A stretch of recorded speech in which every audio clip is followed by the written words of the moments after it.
but today we will be talking about the mental wellness and the benefits of peer support after brain injury. And this is our week 4 Brain Injury Awareness Month speaker series presentation.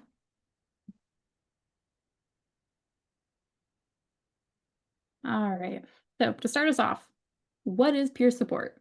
I think that's a really good place to start. So generally, peer support is a relationship that is formed amongst people who come together with similar experiences and share a purpose together. So we have different meetings with different topics, and generally, people are able to relate to one another and provide comfort and support to each other.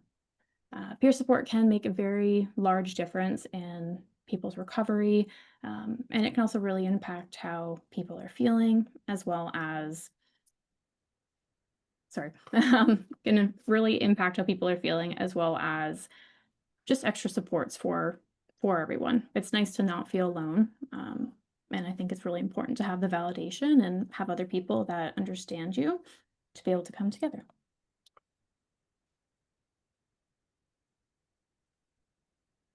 All right. So at BIAM, we actually offer two different support options when it comes to peer support. So we have our peer support program, which is in partnership with the Ontario Brain Injury Association, also known as ABIA. Generally, how this works is this is an amazing program that is across the province. It's able to connect people who have lived experience. Generally, this person is known as the mentor. This is somebody who has had to do the program already as a partner and also known as a mentee. So basically, how it works is people will get matched up. They are very careful in how they do this, and it is also based on similar experiences, needs, and personal interests. So it is all across Ontario, so you can be matched up with somebody from quite far away, and then you're able to actually talk to one another. Usually it's done once a week over the phone, and it provides an opportunity for somebody who maybe is new to this to talk to somebody who has experience. And it's a really great program. So this one is actually also hosted and kind of facilitated through our peer support coordinator. Her name is Sarah. So she is our primary person for our peer support program. And then on the flip side, we also have our peer support groups. So these are the ones that I facilitate. We have our men's peer support group, which takes place on the second Thursday of every month. Our women's peer support group, which takes place on the last Thursday of every month. And our Welland peer support group, which takes place on the first Friday of every month in Welland. So these groups are open to everyone: men, women, non-binary, gender fluid adults living in the Niagara region who are living with the effects of a brain injury. We usually have different topics available every month, which are provided in advance for people to brainstorm what they would like to talk about, as well as I'm always open to taking suggestions on different topics, because I think it's very important to be able to talk about things that are currently going on in everyone's lives and are currently impacting them.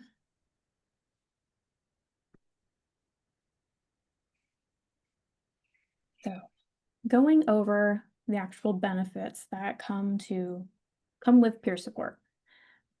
We have a wide variety of them. Emotional and psychological support, of course. So one of the really prominent things that tend to happen are feelings of isolation. I know a lot of people over the last few years with the pandemic that did happen, this was intensified even more, and it can be quite difficult to come out of that. So the support groups offer a fabulous place for people to be able to connect with others who also really understand. It's a situation where brain injury is invisible for the most part, and it can be very frustrating for people to not be able to talk to somebody who understands or can knock down how they are perceiving and feeling things. With emotional and psychological support, it also offers emotional healing through shared experiences and empathy. It can also provide validation. So understanding that what someone is feeling and experiencing is very valid. as well as their experiences. And then we can also go on to community building. Again, these are safe places for people to be seen and heard and express themselves without the fear of judgment. It can also promote social interaction with other people. Again, the isolation piece, it can be very impactful. So being able to have a relationship with somebody else that understands can be huge. We also encourages accountability and motivation. I think we can all say that sometimes we experience setbacks in life, and especially when things are feeling a little bit down, it can be nice to have the encouragement and not even just encouragement, but the support from other people who are like-minded. All right. And with that, we also have improved communication and coping. So we can encourage other people to open up the dialogue and discussion, usually around the topic. Um, this can be challenges they're experiencing, symptoms. We can also focus on personal growth, which I think is very important. And sometimes seeing other people can provide different ways that you might not see it yourself, but they're seeing it, which is very, very important for a lot of people. It also improves coping skills. So because it is a peer support group, people are able to offer strategies that have worked for them and also just different suggestions on maybe something that will work. It might not, but again, sometimes it's nice to have the strategy and the support from another person. We also have boosting confidence and self-esteem. With support, oftentimes it's nice to just have the validation and being able to know that what I am feeling is real, and that can boost your confidence quite a bit as well. And normalizing emotional responses. Frustration, sadness, anxiety, depression, these things are all very real emotions, and it's important to actually have the validation and understanding that they're not alone in that.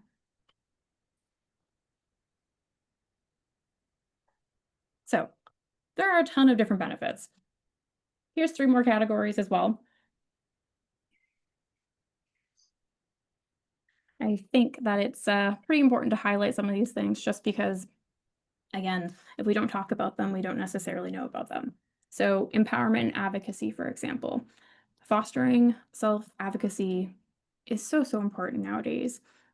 We've had a lot of situations where in our support groups, people are able to talk with one another, give advice, and then actually feel heard and understood. And they've been able to have strategies that have come from these conversations where they've now used them in their day-to-day lives, whether it's going to a doctor's appointment and taking a strategy that somebody else has talked about and then being able to advocate for themselves.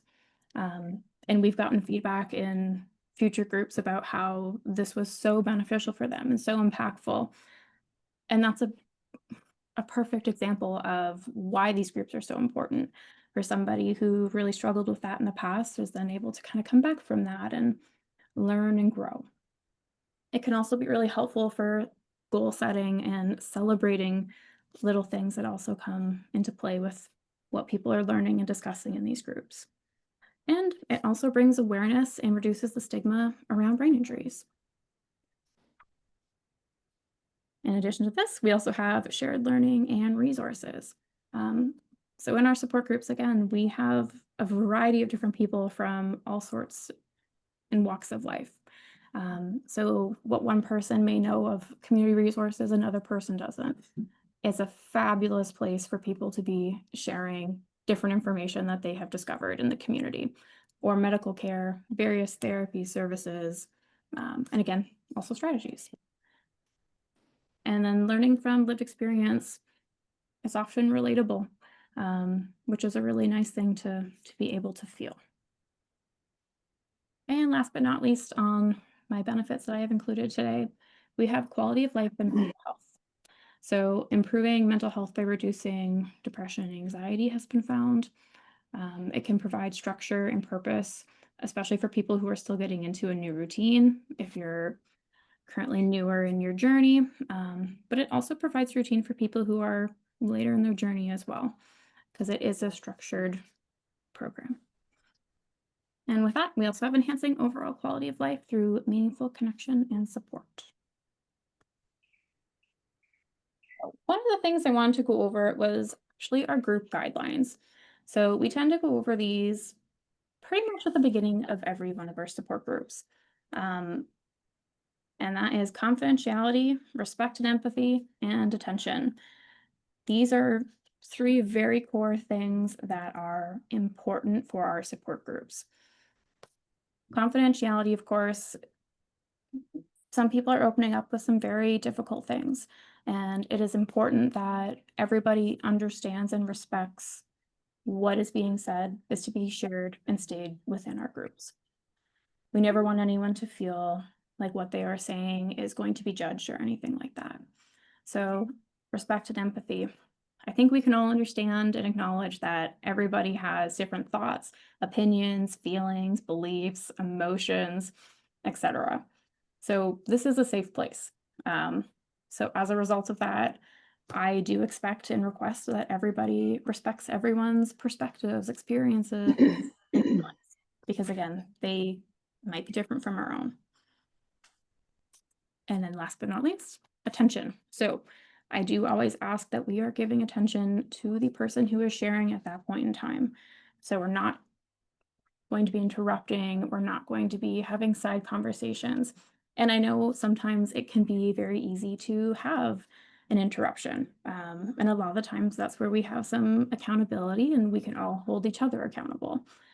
Whether it's a reminder, I know for some of the groups, we also have timers just to kind of help with this a little bit as well.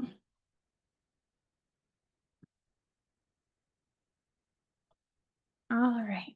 So I thought we could do a couple little case study observations that have happened from a couple of our groups. So one of our groups, for example, this will be our first case study, was a men's peer support group. The topic on this day was building self-esteem. So during a session focused on self-esteem, we had a gentleman open up about some of his ongoing struggles with self-doubt and personal insecurities. It was very interesting to see a lot of the responses that were given by multiple members that were able to connect with this person. They were also able to provide examples of times that they had positively impacted them. So in this moment, this person was being very vulnerable and was having a very difficult time seeing some of their own self-worth. So we had other members that were able to not only validate his feelings and be able to share that they have experienced similar feelings to help normalize and validate his feelings, but we also had some other members that were able to basically thank them for things that they have done as well, that were not necessarily realized in that moment. But as a result, the group, it was a very genuine conversation with everybody. It emphasized a lot of different strengths as well as contributions for contributions to the recovery journey as well. So the impact that this has had, the individual that initially brought up their insecurity and self-doubt did end up feeling a lot better after the session. They felt a little bit more understood as well because these weren't feelings that were isolated only to them. We also had group members strengthening their mutual trust and emotional connection with one another. So as a result, the session provided emotional and psychological support, improved communication and coping, as well as quality of life and mental health and community building.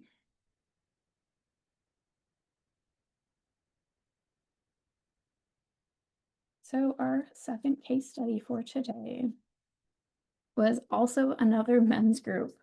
And this topic was surrounding appreciating small moments. So this was more recent actually, but it was probably one of the most impactful groups I have actually had the opportunity to facilitate, and it was a really lovely experience. We had a we had two new gentlemen attend this group actually who had never attended before. And I believe they had only attended the clubhouse maybe twice. Both of them were very new to our organization.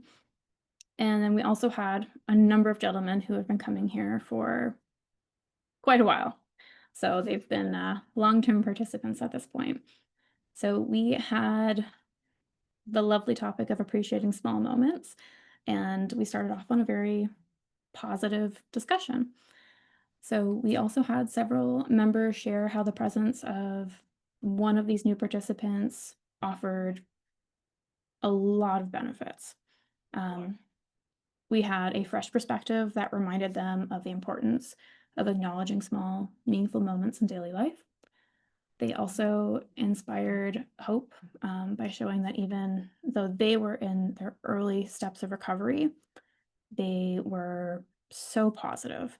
Um, their perspective and their insight was, I think, very incredible. And it was also very inspiring for a lot of the gentlemen. It also encouraged them to adopt some new strategies for staying grounded and positive. I think sometimes it's nice to have that grounding moment, and talking with new people can really bring that as well. So we had our group reflection. Members were able to openly discuss the challenges of staying positive after an ABI. This is the reality. I think most people can say most journeys aren't linear.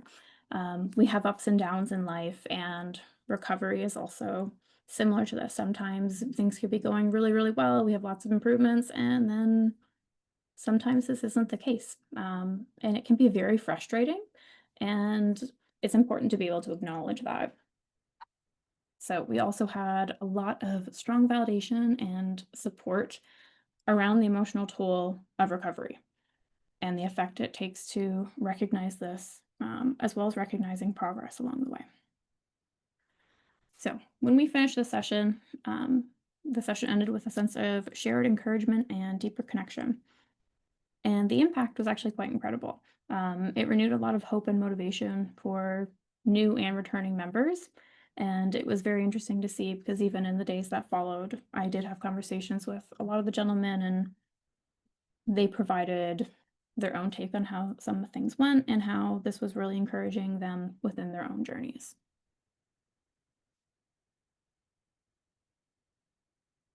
So for our final case study, this one is on our women's peer support group. And the topic on this specific day was brain fatigue. More than just being tired, the emotional toll of fatigue. So this one's a little bit different in how I have the case study laid out, but an overview of the session. So this session focused on the hidden challenge of brain fatigue after a brain injury. So I think we can all acknowledge that fatigue is often visible to other people, but it can also have a very deep emotional and physical impact on people in their daily life. So we had multiple members share personal experiences and being able to validate each other's struggles as a result of brain fatigue. We had some great takeaways, including brain fatigue is not laziness, it's a neurological response. It's not a choice for people. You can't push through brain fatigue. Sometimes it's your brain's way of asking for rest and support. Peer discussions also allowed for emotional validation and a sense of shared understanding with one another. We also had a number of strategies that were shared from multiple different ladies, from self-care tools for when you're too tired, mindfulness, pacing, different ways that you can have different breaks, as well as some emotional coping strategies as well.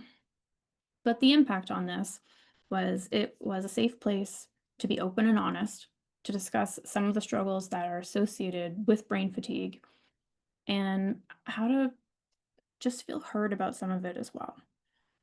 Sometimes it's not so much about people having a solution to things, but just being able to feel heard and validated with the experience that you are currently having. So with that said,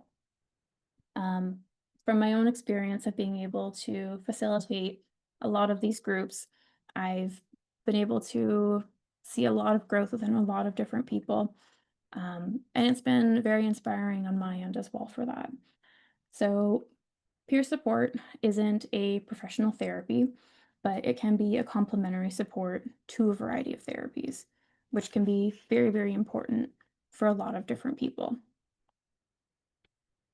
And kind of like I was saying, so people aren't always looking for a solution to what is going on in their lives at that moment, but a place to share current frustrations, challenges, and feelings, just to be able to feel heard and connect with other people who are experiencing or have experienced similar situations, feelings, um, which can be very, very important.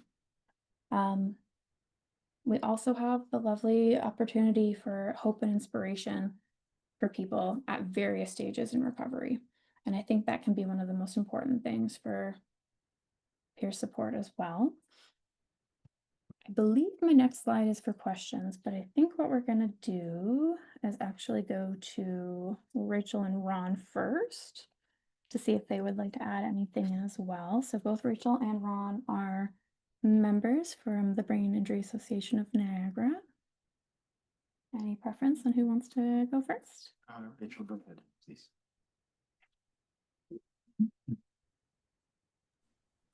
Sorry, I thought for sure Ron was going to go first. Okay, so I have had the opportunity of being in over 8 different support groups, and I have been participant in support groups, and I have also led peer support. So I've seen it from both sides.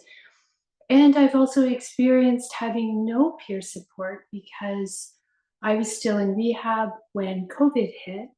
So I had months where I didn't have any peer support. So everything that Tamara just talked about is so true. So thank you for being so comprehensive. I'm just going to talk about one thing that I learned when I was in peer support from a peer mentor, and then 2 things that I get asked all the time when I'm doing peer support. So that might just kind of give you an idea of things that we're able to learn from other survivors. Sorry, I have to write it down because I have a brain injury. So one, I mean, there was a million different positive takeaways I got when I was early on in my recovery. But a peer mentor pointed out to me that we're constantly obsessing about returning to our post brain injured selves. If only we could go back, if only we could go back, everything would be great. Our life would be amazing. Like we airbrush our past experiences. But she pointed out that our past lives weren't that perfect.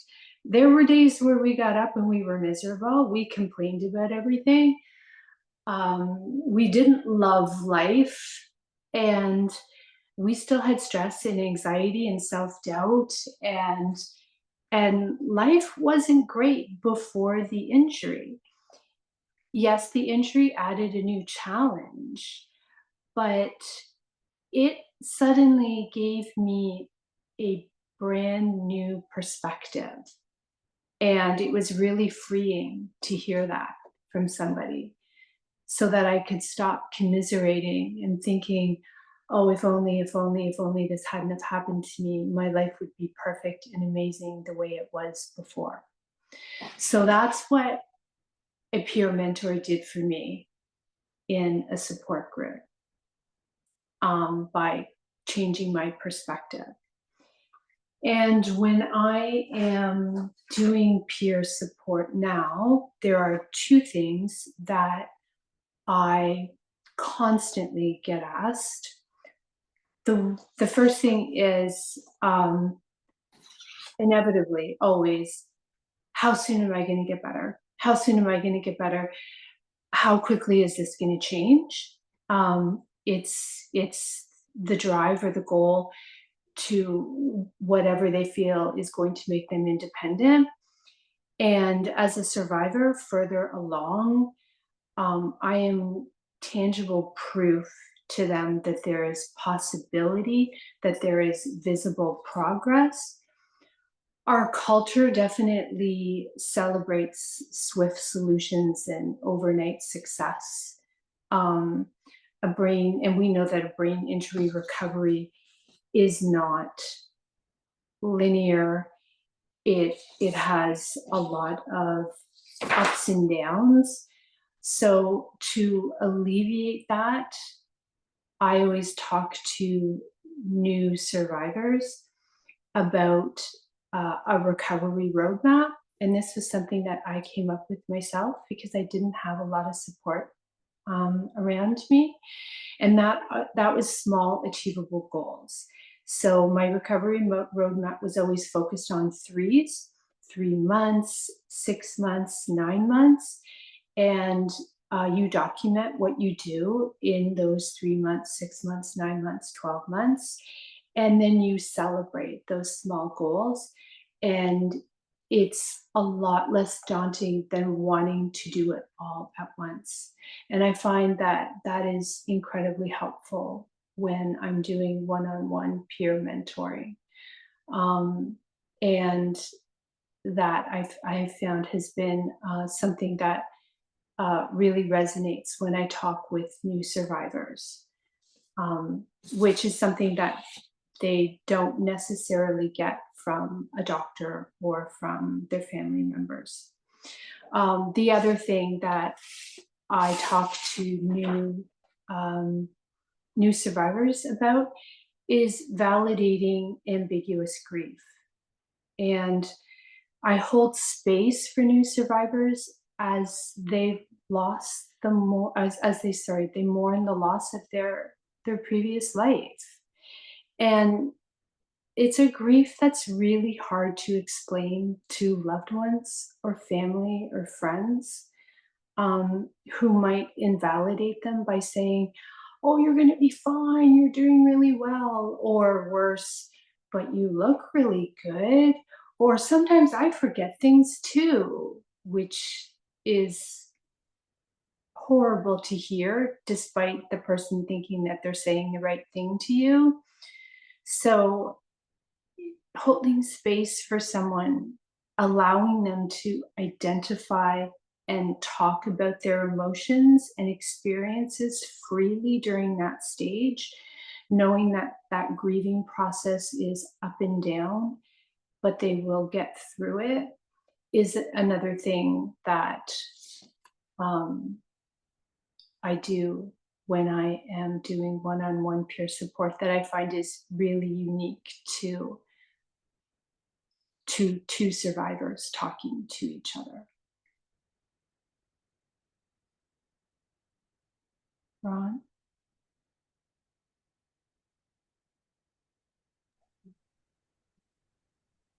Hello, everybody.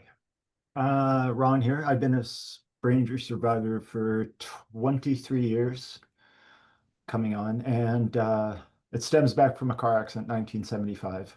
Unfortunately, nothing been able to try. But as everybody was saying, the peer support group is a wonderful thing to have.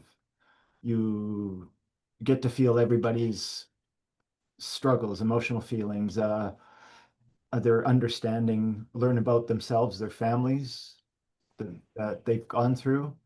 Um, you walk out of there, or I walk out of there, um, lucky that, if I may say, listening to other struggles of survivors, and you really need to sit down and think how lucky you are, and the support you have, and the friends, the family, coming down to our clubhouse here. Um, it's a nice escape from, you come here, meet your friends, or you can do your own thing here. Um, what else can I say here? As Tamara was saying, our last Friends Helping Friends meeting, our men's group we had, I walked out of there so much glow as the sun on me after meeting her. Amazing young man to talk to. His positivity is just budding out of him, exploding out of him. And for being with his disability that he has, it just brought a whole change to the way I've been thinking lately, and it should have been thinking like that a long time ago. But if I may say, it's like at times a roller coaster ride, ups and downs to it, as every part of life. Just you really need to find your own way to positive. Go for a walk, color, paint, things like that. But I feel since the meetings have helped you get things out that nobody realized existed in your life, your whole lifestyle. I think that's a great point, actually. Yeah, you learn how to open things up, and it gets you thinking about yourself more, where you can put a little package together going, okay, this will work better. You got to stay calm during this type of situation more. Walk away from this one, or as I've been told, just think of the word brain injury, and it brings you back down to a completely amazing level of what everybody around you has and suffers in a different way. And that has changed a lot. Rachel, thank you. Thank you. Honestly, thank you so much for that, putting that word into my head. Well, it's one thing to say it, but it's another thing to do it and to practice it. And again, it's all support from each other, though. I mean, you give as much support to me and as much support to everybody else.